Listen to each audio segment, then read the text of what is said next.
Thanks again for joining today. We're going to give you a little bit of background in terms of the organizations. She's independent, and then also Kevin's organization, Habitual Roots, and really our connection with and our interest in, covering this topic this morning. So Kevin, do you want to kick it off, and then I'll share a little bit about She's Independent? Yeah, absolutely. So Habitual Roots is essentially a organization that has come together to providing practices and methodologies for people to connect to their greater self, really understand the neuroscience and neuroplasticity of your habits and the practices around that, and why it correlates to your organization, Natalie, and why it is important with empowerment and understanding is that we want to have that level of awareness and that level of practice in our life where we can actually have, let's say, a sense of control on our way of presenting ourselves or our way of being in our everyday moments with our family, with our friends, and having that level of compassion and connection to ourselves so we can give that to others as well. Great, thanks. And just to share a little bit more, She's Independent is a women's empowerment business and initiative. Really excited to partner with other communities and businesses such as Kevin. And in terms of what empowerment means to us, having a healthy perspective and mindset and being, compassionate for others and, positive in terms of how you look at things and how you think about your life, it's all really important. Your mindset, your mental health, they're really important inputs around empowerment. So that's how we think of things. We cover, various topics and aspects, but really excited for this partnership with Kevin and Habitual Roots, where we're going to delve into things like energy, feminine energy, showing up as your authentic self. And this kind of kicks off that series going into that holiday season where there are some stressors that, we'll dive into. So that's the connection for us. So maybe we'll spend just a minute to, kind of our backgrounds and, why we started the organizations we did. It's probably a little bit of a continuation on what I just said. But for me, I've always cared and been really passionate about empowerment and about mental health. I actually lost my mother to suicide this January. Sorry to start it on a tough note. But what that means is, investing in mental health and, feeling really good about what you're doing and what you're investing in. It's so key and so powerful. So women's empowerment is something, I really care about, professional development and mentorship, things that I'm really, really, excited to invest in. And again, mindset and exploring these areas of our lives as women, but really any gender, how can we contribute to communities? How can we contribute to ourselves? And that's what She's Independent is all about. So, feel free to check us out after this, and we'd love to hear from you. Kevin, you want to give some background? Yeah, absolutely. I find that there's always a unique reason why we all come together. I think mental health is a huge, not necessarily issue, but topic for people experiencing in today's world, especially with society, with social media, and the just life itself tends to push us or put us in a state of emotions that we may or may not want to feel. Especially for myself, there's a point of very deep disconnection to my greater self and to who I thought I was, because that's the way that society wanted me to be with going to school, creating work, the way I was showing up to my friends. It wasn't true to who I was, and learning more so how we can seek and create happiness on our own, seeking and creating connection with ourselves can allow a better, authentic presence for not only not only with your family, but also with your friends, and most importantly with yourself. And it was through those realizations that helped me become this more, I guess I'd say, balanced, more present, and more connected person that I can be. And again, it's a practice. I'm not saying that I'm an expert or a professional in that field. But what's most important is to understand that it's the first step of level of awareness and the level of committing to saying, hey, I realize this step that I must have so I can continue doing that work and doing the practice to be a better person for myself and thus for everyone else. Yeah. And I find as I do the work, the connections really deepen with the community and let's say the tribe or, the people that become family over time. So I love doing the work and, I'm really excited to explore and dive into this with people on this call and, continue that with that exploration with you. Beautiful. So quick look at the agenda in terms of what we'll be going over. I'm going to hand it over to you. I know that you have a lot more experience in, creating presence and, some of those mindfulness practices and exercises. So feel free to kick it off. Of course. So today we're going to just begin by setting the intention and just dropping into becoming a little bit more present. Before we kind of begin this practice, I want to note that it's super important how we can actually use this breath work to actually mitigate certain stressful situations. It allows us to become more present, more connected. The practice that we'll be talking about today is called box breathing. It's super, super simple. It's actually what they use in the military with Navy SEALs to Marine Corps, so they can actually connect with their fellow members, so they can go into their missions, go on their tactical things, and be more present, to be more connected, and to let go of things that have been put on them from a previous meeting or a discussion or some type of emotion that might drive them to not become as connected or present with their other fellow members of their team. So again, this is something that you can practice at any time that you want. Super, super simple. Definitely helpful for stressful situations or just a time to help create more space or clear out things in your mind and to help you relax more into it. So as you can note, this image to your right, following that, as you can see, it's simple as you breathe out now, just on the counts of 4. As you hold this breath, begin to realize and feel the energy. And now as you breathe in, just become centered, holding that breath, feeling that energy there. And as you breathe out. And let's just take a couple more seconds for ourselves to keep this practice. And as you do this, just become aware of the presence of your air in your lungs, the space in your chest, and the energy that you create within you.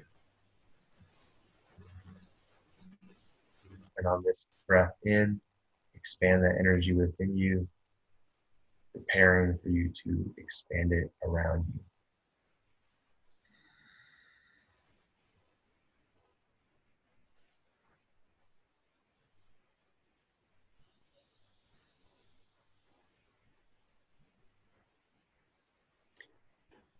We'll do this once more, realizing, seeing if you can move your energy in front of you.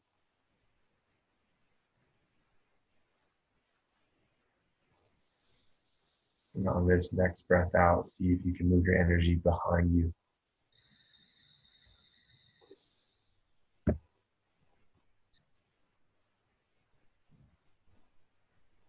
Beautiful. So next slide. Yeah. And real quick, maybe before we move on to that, I find breath work so great. I don't know if this is something that you found helpful, but if I do get stressed or if, my anxiety is flaring up, just making sure that I'm slowing down my breathing and holding those breaths out for longer than the breaths in. That's something that's really helped me. Yeah, and even to add to that as well, scientifically, what is actually happening is that the emotions you feel, from whether it's stress, fear, anxiety, to excitement, joy, all those different types of things, it comes from your subconscious brain, right? Essentially, that is where the processes of information that have been ingrained in you from your birth to your experiences to your ancestors, all of these different things. And what's interesting is that recent studies that I've been really diving into is that the breath is the most unconscious thing we do. It is literally the first thing we all do when we come out of the womb, and the first thing that we have to learn. And again, birth is a very traumatic thing because we're just rushed into this environment to learn and process and gather information, right?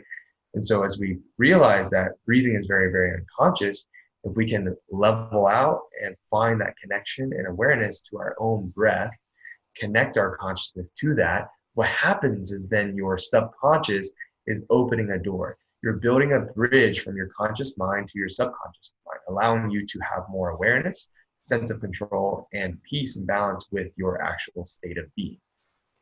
So Really. breathwork is key. Well, thanks for sharing that. Yes. We're on to our intention reflection slide. So feel free to set the stage there. Yes, of course. I think at this moment, feel free to add into the chat if you'd like, but I want you guys to just set an intention for this experience that you're sharing with all of us today, whatever you want to put and whatever you want to learn or gather from this. And again, intentions aren't necessarily an expectation, but an intention is something putting out into the cosmos or into the universe, something that you would like to gain for your own evolution, right? For your own growth of what you need. But understanding that you must let go of what that expectation is and just trust in what emotions that may come, whether it's a positive or a negative thing, something that you will gain from this experience today. Awesome. And the exercise of intention setting, I think, is something that we can do basically in any exercise. Having an intention and making sure that you are willing or trying to do something with a certain outcome or putting something out there really does change the exercise. So it's a great practice to incorporate into everyday life. Yes. Great. So jumping into what is a healthy mindset, we've done a few exercises and gave you some context, but in delving into this actual topic at hand, I think the first thing we want to talk about is awareness. First, knowing yourself and being aware of what is happening in your mind and being able to say calm it or have an intention. Really important skills to build and to work on. And this really can be tailored to the individual. I may know from experience that I get more stressed or am more prone to anxiety. So maybe I need to invest in and have those breathing exercises on hand, or maybe I need to step into a yoga class. Maybe there's something I need to do to go that extra mile because I know that I'm just more prone to, say, anxiety. The needs are really, I think, tailored to who you are. So understanding and being aware of what you have, on your plate, what is in front of you, how do you build these skills, I think is really important. And I want to speak to reinforcing positivity and, not judging yourself or not letting others' judgments impact you. I find this is something that, it takes time to learn these things. It takes time to invest in and not have your inner voice speak to you negatively. Let's take a step back and talk about that for a second. How often or, how many times are you kind of doing something and you say, oh, wow, inside my head, I just told myself I could have done it better, or why did I do that? And realizing that you really can control and lead that dialogue and be more positive and compassionate to yourself are really important skills. If you have this, this something in your brain saying, or, you have this inner voice judging you or saying negative things, that's not healthy. So how can you change that conversation? How can you be more compassionate to yourself and to others? Understanding what is empathy? How can you have that? How do you invest in that? To me, that's really what a healthy mindset's all about. And I think there's some other key points that we've spoken about, Kevin. But for me, I've really, invested in and feel really good about changing what that inner voice does, and not letting others say judgment or the media or these things that can be pretty negative, not letting them impact me, and being able to show up as my authentic self and feeling good about that. Yes. Something really amazing to note is like our internal voice is constantly happening. We have literally like 50 to 60,000 thoughts a day. And then within those, average wise, there's 77% of those thoughts are actually negative. And so realizing, like, as you have this level of awareness, you begin to start to see like, hey, when I am having those negative self-talks, it's like, how can I mitigate that, right? And again, some of the practices we mentioned earlier is definitely an amazing practice to do that. But it's really important because, again, the way we think about ourselves is the way we become, right? And again, it's as cliche as it may sound, but it's so true. The way we think about ourselves is the way we show up to other people, to other experiences. And again, like, I'm not saying that it's easy, but I will say it is a practice, and it can be simple. But it's the first step is literally having the awareness to say, hey, this is not the way I want to be thinking, right? And choosing how you want to process, choosing how you want to be, right? Because again, what we forget is that we are truly our own server, right? We serve ourselves whatever we want, right? Whatever emotional cocktail or emotional meal we want to, enjoy.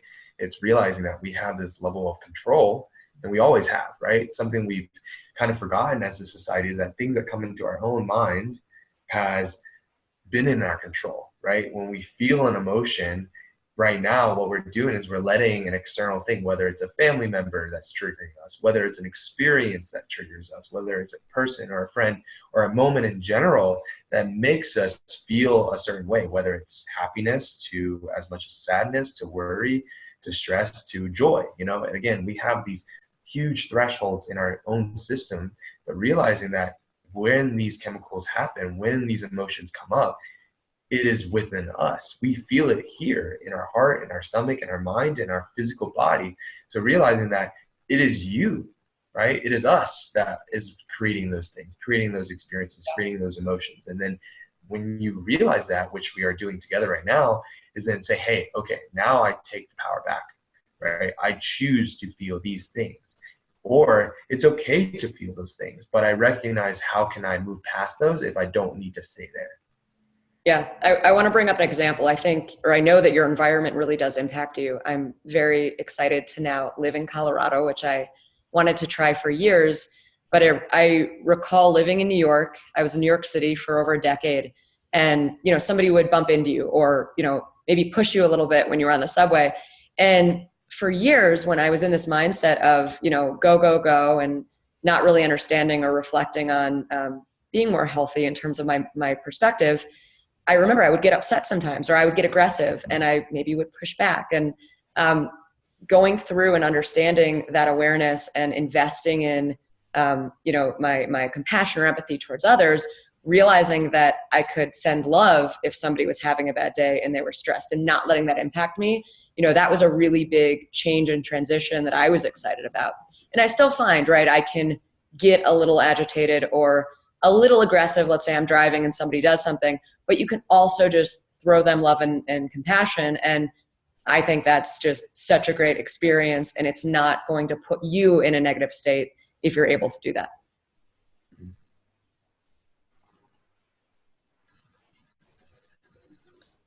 So let's talk a little bit about showing up fully.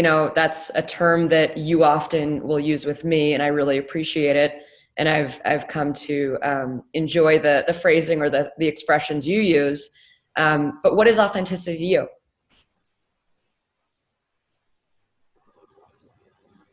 So for authenticity, for a healthy mindset, right? Showing up fully is this understanding that your state of presence with your family, with your friends, in any environment, you're showing up as your true authentic self. You're showing up as your full self without the conditions of, other people's emotions, right? Because a lot of times, how often have you had a phone call with your friends or a family member, and they're giving you some type of stress, right? They're like, hey, this happened at work, or hey, this person did this to me, or like, something happened. And what they're doing is they need to let it go, right? And it's amazing that you are able to receive that for people, allowing you to give that space and create that level of connection to them so they can feel trusted and feel safe and feel where they can actually give an emotion off and let it go so they can become more of themselves, right? Because we often do that all the time. But the first thing is having that healthy mindset, finding that within yourself so you can show up fully to other people, show up fully to yourself so you can actually hold space and give space to others to share and let go of things so they can, again, become fully of themselves, right?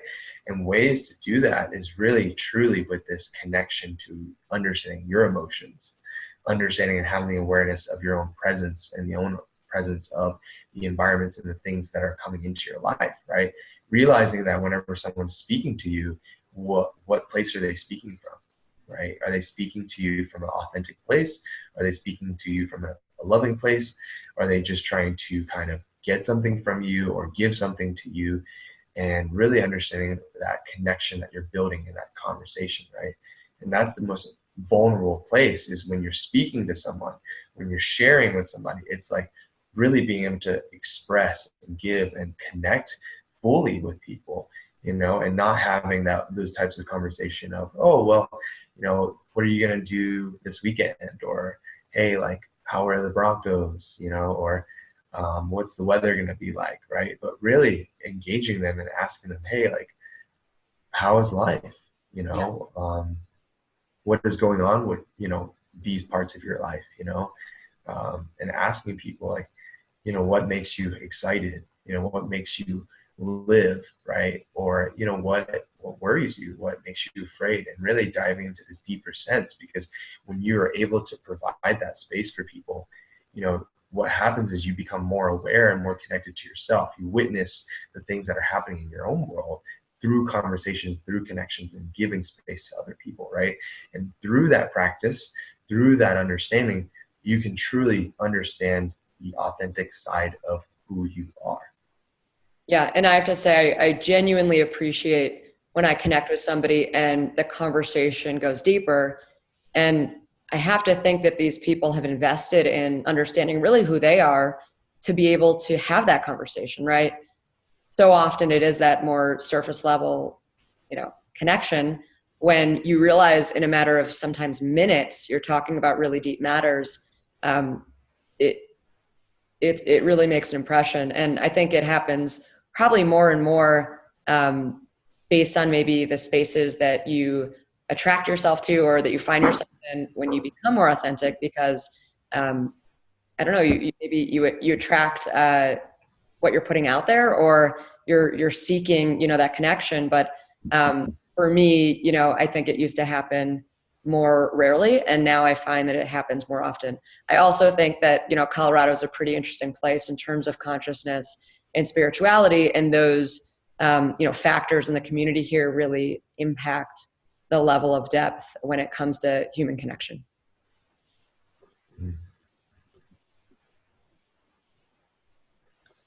Yeah, so pretty much how to show up, right? That's the big question, is how to, right? And so essentially it comes in three very simple things. It's really first creating that space, right? And again, it shows in that image or that icon is that you're creating space with other people, but remembering that you must create space for yourself.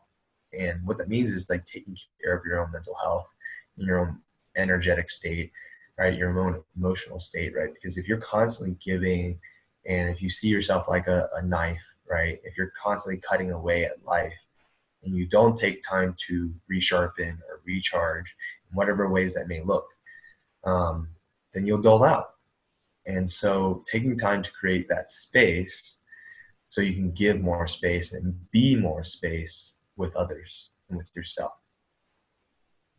My recharge recently has been an infrared sauna, which I'm obsessed with, but also I think getting into nature, it's something that I've read, and not to make it just about gender, but women especially really need to connect. And there's something about being in the outdoors or, our interaction with plants that's really necessary for that balance in life.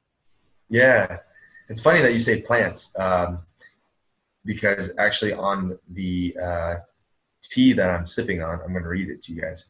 It says, talking to plants is one way of talking directly to spirit.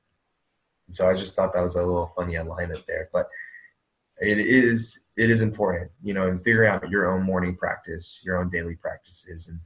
And again, it can look like whatever that may be, but it's recognizing how it can recharge you. Because for me, like, it's a lot of movement, it's breath work, it's meditation, and I have to do those things in the morning for me to feel and be prepared for my day and my mission for life itself. So again, maybe reflect for yourself, maybe write some things that you enjoy doing, whether it's walking, whether it's dancing, whether it's reading, just reflecting as to what those may be so you can prepare for your amazing morning practice in 2020? Yeah, She's Independent actually has a rock climbing group where we're going to start doing monthly climbs. I think the last weekend of January will maybe be our first of the monthlies, but it's a great interaction of the mental and the physical and being present. So it's something I also really enjoy. So before the sauna, getting some physical activity in. Nice. So now that we've set the stage, hopefully you're not scared by seeing this slide. We're moving into the holiday stressors. I think that the holidays is a time where you're going to have concentrated gatherings, whether it's with family or friends or, people in the office. And it's really important to build and invest in these skills so that if you get in an anxious situation, if you, know you're moving into a space where there's going to be some of these stressors, you can handle it, and feeling good about, having your health into these situations and then maintaining that health throughout. So we're going to chat a little bit about some of the triggers, being aware of these triggers, but not, I think, spending too much, time worrying about them, right? You don't want to think about and worry about the future. You want to live in the present, but awareness of those triggers and recognizing, what they might be, and then thinking about the abilities to handle them and be more compassionate are, really important concepts.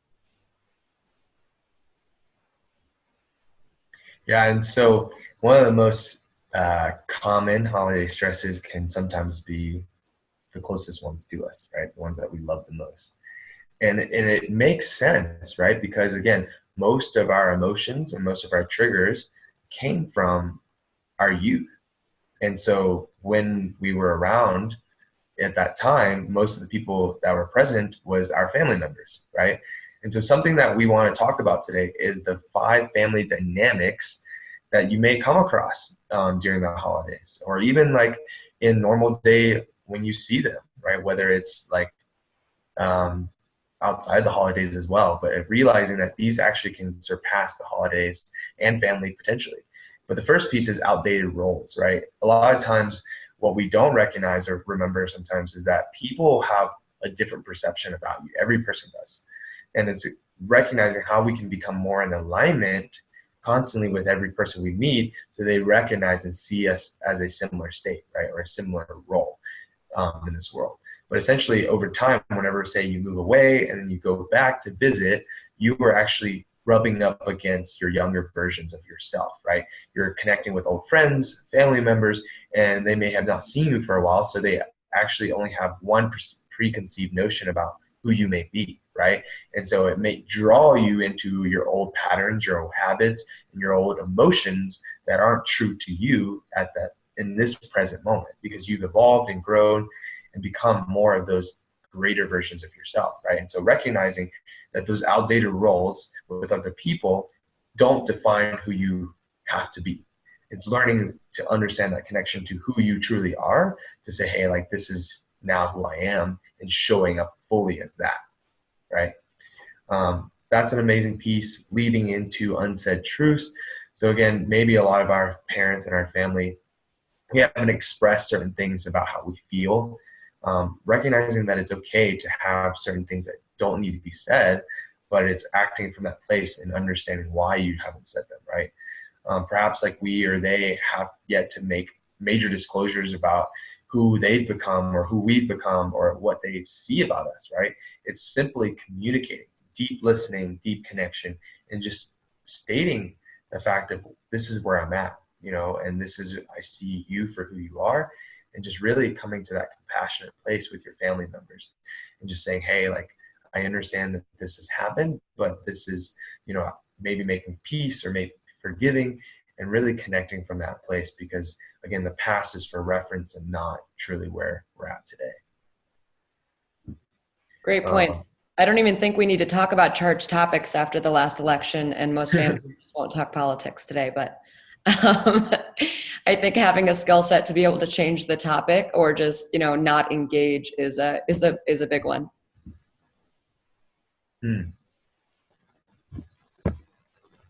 Yeah, I definitely think that charged topics are interesting. Again, I think it's super, super easy to understand what those could be. So recognizing then it leading into like that presence, right? You don't want to shut down, which is a very common thing that happens with people in society, right? We tend to get triggered in some way and we don't know how to respond or we don't know how to show up. And so what happens is we don't want to become more of ourselves. We end up doing things, whether it's overeating to drinking wine or having superficial conversations of how the Broncos are doing, right? Or even leading into an argument itself, right? We don't want to put ourselves back into a hurt place, right? We don't want to continue acting from that place of being disconnected or not being recognized, right? But what it is it might be, recognizing and say, if this person shuts me down or a person that's in my family, if you can really allow that energy to flow through you and recognize that it may be impacted to you negatively and just diverting it and turning it into more of a constructive, more positive state and setting that healthy boundary, right? Saying, hey, like, I don't really like appreciate you saying it that way, or I don't appreciate these things that you're doing. But I see where it's from, and just having that open line of communication. I think that's the most important piece there that we tend to not practice sometimes. So just this level of awareness that we're sharing now is recognizing, don't shut down, become more open. When people test you, when people push you, open up more, become more vulnerable, but have that healthy boundary to say, hey, like, let's not talk about that because of this, right? And again, then that leads us into having those triggers and having those behaviors in our habits, right? Whether, again, it's alcohol, whether it's food, whether it's using any type of substance or any other format, whether it's even your phone, right? Getting on your phone and not becoming present and not wanting to connect with the people around you is a huge thing for the holidays too. Yeah. And I would add on food, what we put into our bodies, especially with food, it really does impact our overall health, including our mental health. We've written a little bit about that. We have a nutritional psychologist based out of New York who wrote a few blog posts for us.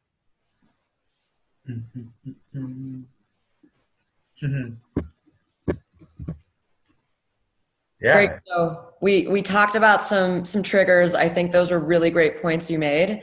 And let's talk about, what you can do and, how you can show up so that these times or experiences you go through, which are really important, right? You may have trouble facing or, not doing some of those practices like overindulging or, drinking to get around some family issues. Being able to show up and have these practices so that you can not only enjoy the moment, but also be there for others is really important. You're probably, if you're traveling to go home for the holidays, maybe you do it once a year, maybe you do it a few times, but showing up and really being there and connecting is a really important part there. And working on relationships, right? We all change. Maybe it's demonstrating, hey, I'm different, I've evolved, I want you to understand this about me, or I want us to have different types of conversations. That's something you can work on. So maybe let's walk through some of these points and talk about what you can do and how to drive that connection. Absolutely. So I mean, just kind of flowing through it, acknowledging everyone is doing their best. We truly all are being our best, right? And really then connecting to that feeling of gratitude of your family, the holidays, of the energy that you have and the excitement that you may have, and just that intimacy that you can have with your family and your friends during this amazing time of the year, right? Because this is a moment for us to really come to a compassionate place that our society has evolved us to allowing us to have, right? So then in that situation, in that place with your family, it's like remembering that those roles that people are given to you that you may have assumed, they're not who you are. Right? Who you are can never actually be hurt. It can never actually be threatened or harmed, because once you truly know those states of that authentic side of yourself, it's understanding that you are greater than what other people perceive of you. So then really communicating authentically from that space, sharing, really being present and being able to be right from the effort with like from being right or from an effort to convince, right? So you can actually motivate each other from a connection standpoint, and not so trying to persuade them to be something or be someone or get something from them, but more so how can you become more and do so you can give more. So you can be genuine, curious, and actually ask them questions, right? So then it moves into that driving of connection, that intention of communication. So you can spark those deeper connections, those deeper conversations, and engagements with everyone, right? And so these are just 5 simple ways. Again, doing your best, being your best, and realizing everyone is doing the same. Realizing gratitude for anything and everyone, from as simple as recently I've been being really grateful for my elbows. I think people forget that if we didn't have these things, we would kind of live life very interestingly.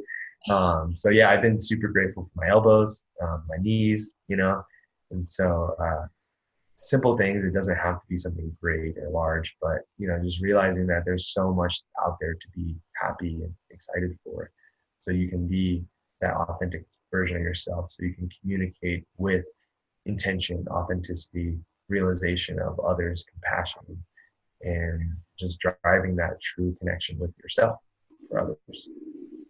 Great. And if people aren't inspired and if they're not, let's say, on board with the authentic you, like that's also fine, right? Don't let that judgment or that disconnect, be something that changes you. I think we all probably have heard, you can find your tribe. It doesn't have to be blood relation. You may actually spend the holidays with friends or people that have become your family, right? Who you've met over the years. So I think these are practices and going, deeper and being authentic, these are things that you can do really in any situation. But if you find that you aren't, in a position where you want to travel or spend the time with the blood relatives, I mean, that's fine too.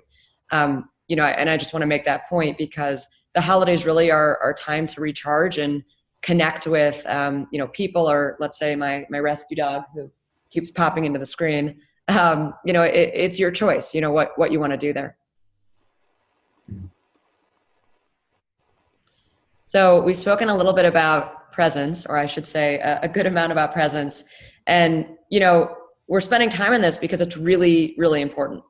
Something that you should really just work on in life, whether it's going through something that may bring about some anxiety, whether it's trying to connect deeper, with people and loved ones, just it's a skill you can work on, right? It's not always easy. It's easy for your mind to wander, but being appreciative and, spending the time to really be open to and, really, really understand, what are you trying to get out of that situation, being intentional, avoiding stressors or, guilt or anxiety, and, really just saying, hey, I'm going to handle this as it comes. Those are really great techniques such that you're not stressing about, well, what if, and, oh, why didn't I do that? Living in the present is really, has been really helpful for me and allowed me to do a lot more and go a lot deeper. So those are my thoughts on being present, if you want to add to that. Yeah, truly recognizing that the present itself is a gift. There's a reason why it's literally called present itself. And there's a multiple facets to it, right? I think one of my favorite quotes out there is by Friedrich Nietzsche. He wrote amor fati, which is a Latin phrase for a love of faith.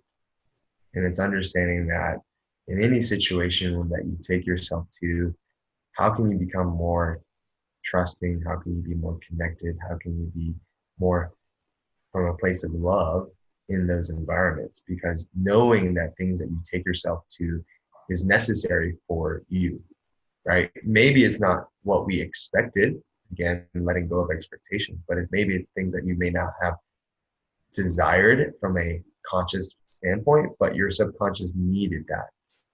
You were ready for that to be better, to show up in a different way for it, right? Challenging you to say, hey, if this is who you want to be in the future, then how do you need to be in this present moment, right? Because the world will do what it can to give you what you're ready for.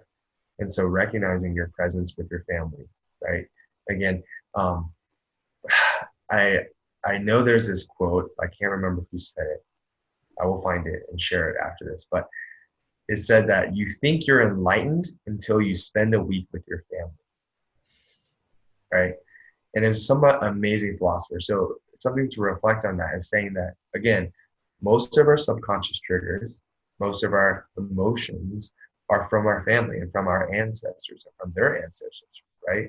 And realizing how can we break free from those patterns and those triggers and those molds to come up and be more of an authentic version of ourselves in each present moment, right? Because truly, what we ask for is right in front of us all the time. And what we miss out on is that we dive ourselves into our phones, we dive ourselves into trivial conversations or things that are mundane, and we forget to be more present with those environments to see, hey, the solution could be right in front of me. And it's realizing how can I be more full in this situation to say, hey, I'm ready to receive.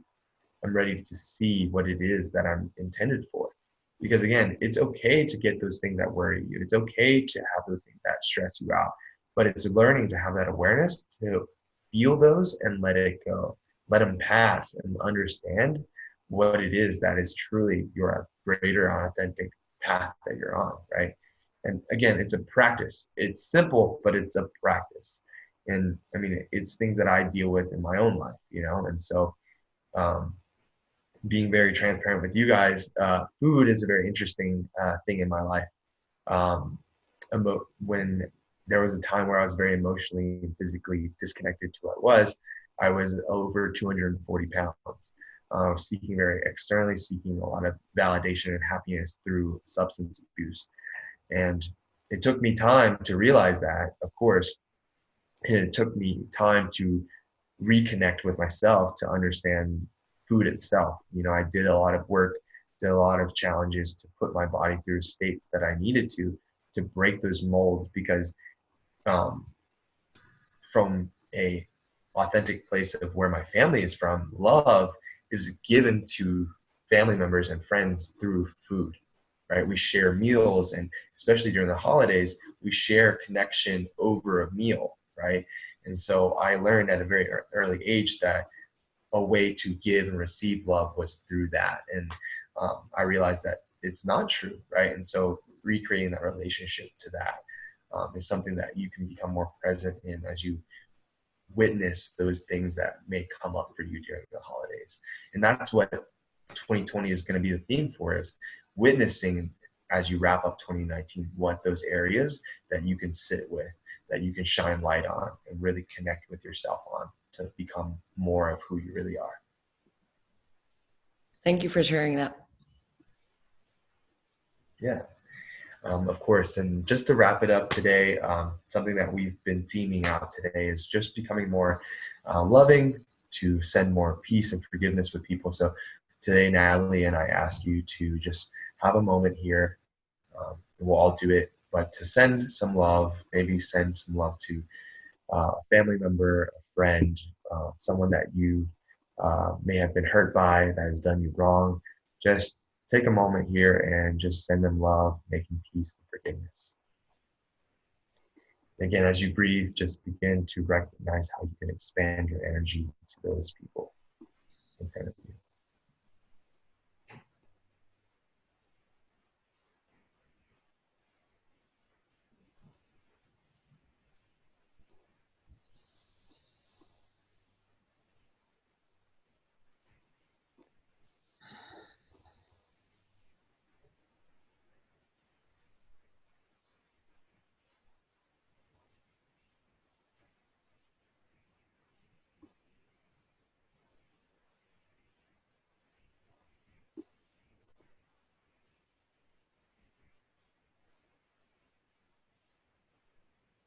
I always love that exercise.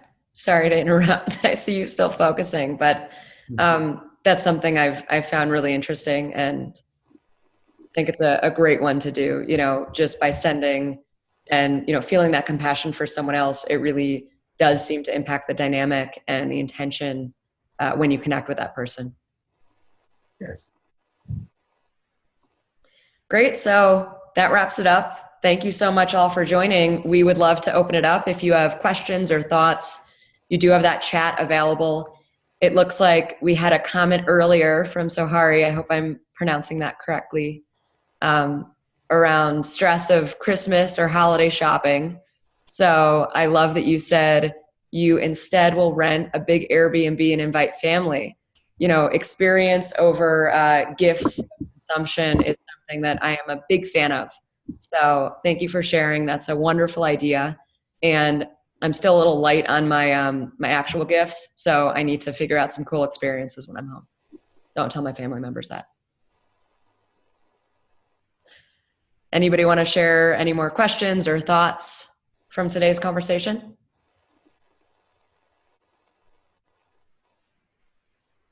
Kevin, it looks like we do have a question over email.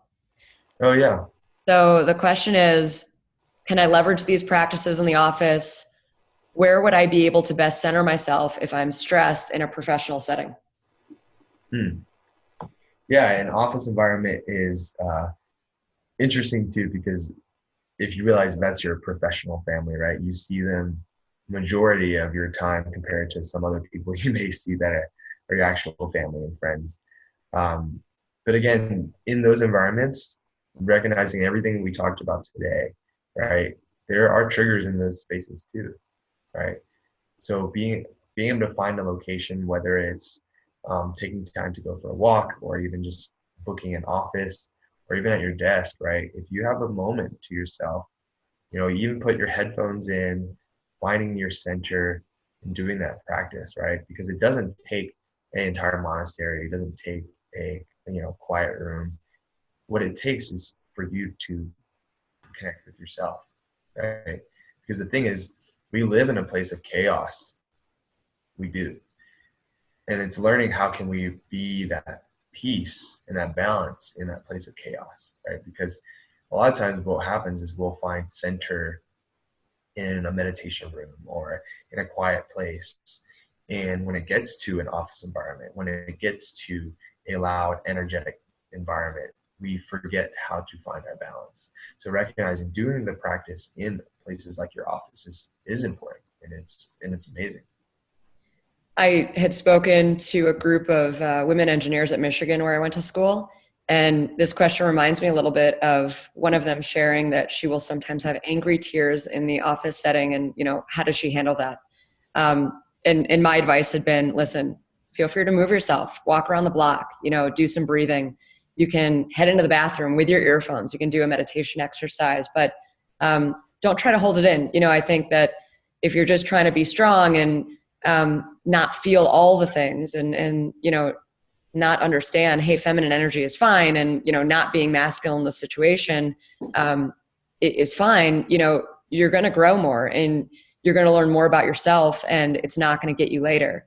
If you try to hold in those feelings, I think that's when we can get into trouble. Yeah, and it comes to that point of like shutting down, right? Because even in an office environment, someone could say something to you in a meeting and it is not in agreement to your project or something that you just did, and it puts you into a state. It's like, hey, how can you understand and then show up more fully or show up more open to them again and again? It takes practice and it's work on yourself, but it's understanding and trusting that those emotions, you have to feel them. We have to feel, because that's what life is for, right? If we don't feel what life is intended us to feel, then we're not doing life justice. We're not doing our life and ourselves justice, and we're cutting ourselves short. And it's more so, how can we let these emotions come in, recognize them, and then understand, is it something I want to continue feeling, right? If not, then can I sit through and push through this state to recognize how can I turn it into what it is that I want, right? That's a practice that can go in the holidays, that can go into your office, that can even go into any public environment too, right? You might bump into somebody or even on the road, and it may trigger you to feel a certain way, but realizing that those emotions don't have to be how you respond or how you show up, right? Instead of reacting, how can you just respond? Yeah, that's really helpful. Well, thanks all for joining. It looks like we don't have too many questions, but you can always follow up with us. Thanks for sharing in the chat. Oh, it looks like we may have another one. From Mason, in making connections with others, accessing the vulnerable state, often I find showing that side causes the people I'm around to short circuit. It seems they are afraid of truly feeling. Yeah, that's something that I've seen as well. I need to think about that for a second. Kevin, do you have any thoughts on that one? Yeah, and I think I could put a little bit of context there.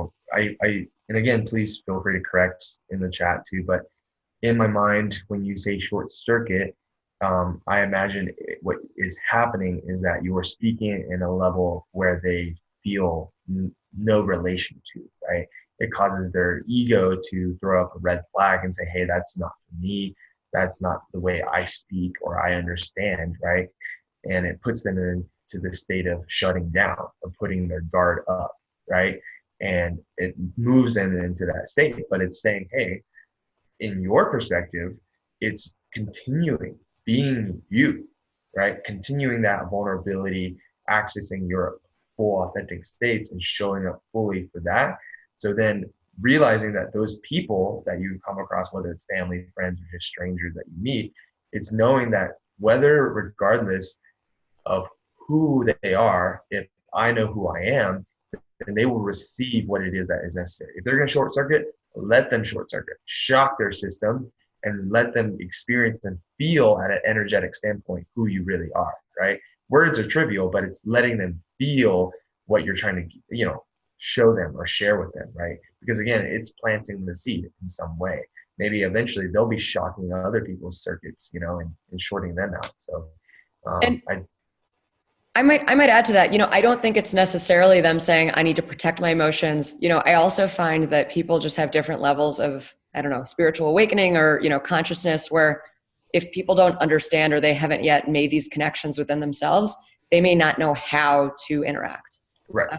I found that, pretty often. And so that understanding, or at least, the groundwork, right, which we're talking about today, how can you invest in these things? But if somebody doesn't have the groundwork, it's just like if you bring up a basketball game and I don't watch basketball, how do I engage, right? It's not that I'm trying to shut down. I just don't know how to participate.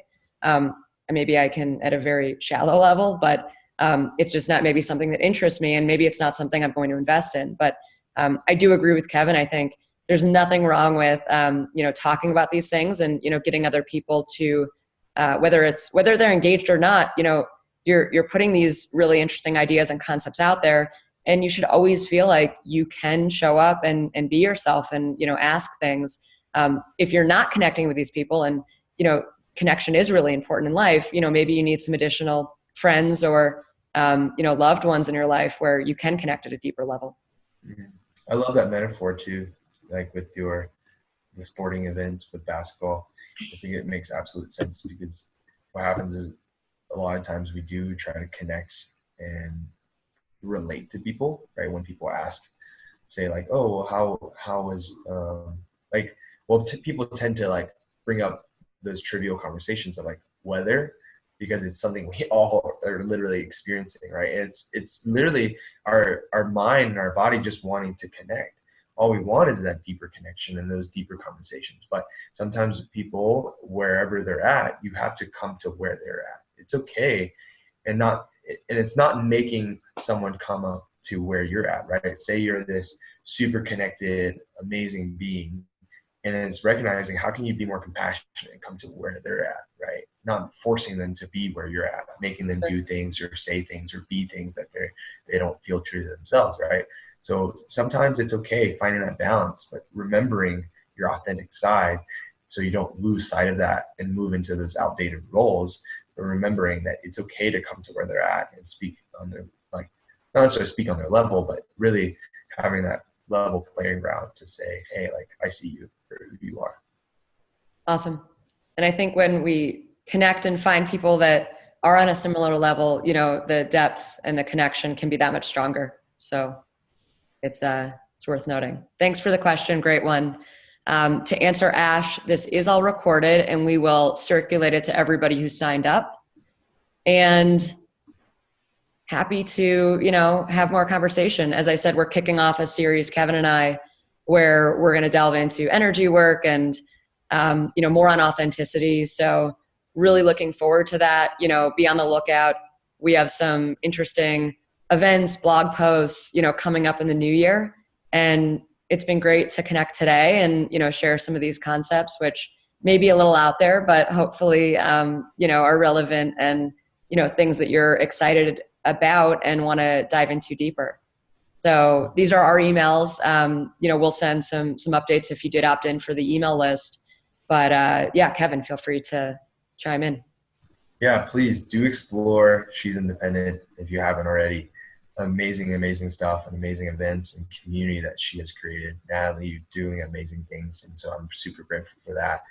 I'm excited for what we are doing. We definitely have a series of experiences that we're going to provide to the community, especially here in Denver, and especially as much as we can across the digital space too, from webinars to blogs.